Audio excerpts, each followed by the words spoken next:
為影響智慧城市響應淨零節能，中嘉寬屏三觀農雙主車邀請的講師親入社區來宣講。第一站來到北區仁愛里的活動中心，雖然該里佇里長過一節帶領，平時活動中心都未這活動，加上活動中心的設計，四面採光，加上通風閣好，應該講是真節能的建築。不過里長伊佇舊年熱天的電費，伊家己嘛帶一條，因此真感謝中嘉寬屏佇個節能的推廣。在我們活動中心的話，我基本上我會告訴他們說，我們這邊是四面採光的，所以基本上如果我說來這邊的話，根本就不需要開那個電燈。如果說以熱的話呢，我們這邊也有很多電風扇，會給長輩們，就是說比較靠近你自己的話，就開一個電風扇在你身邊，不要說來的時候一次開。因為我們活動中心的電風扇是屬於比較大型的吊扇在上面，你如果一次開的話，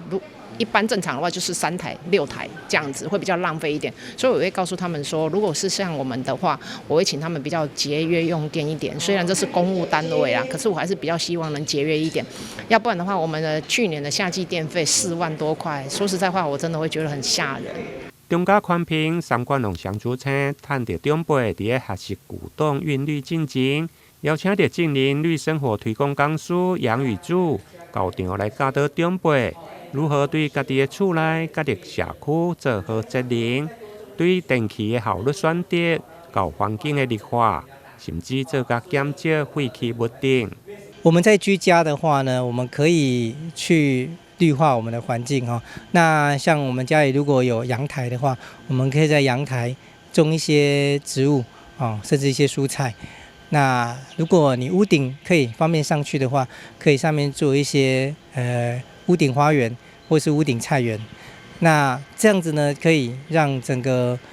屋子裡面的溫度啊，屋頂的溫度下降非常的多度。那這樣子每一個人能夠把自己的家裡溫度降下來的話，那我們整個社區的溫度也會跟着就降下來。怎麼樣可以就是讓家裡的電費減少？那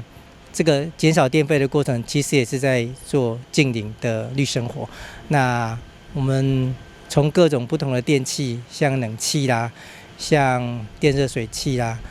或者是像洗衣機，還有電鍋啊這一類的每一個電器呢，我們都可以思考怎麼樣子讓它的使用的時間比較短，或者是讓它選擇比較節能的電器，然後呢讓它使用的比較有效率一點啊。利用這3個方法，我們就可以讓我們的家裡的電用電量呢可以減少，那達到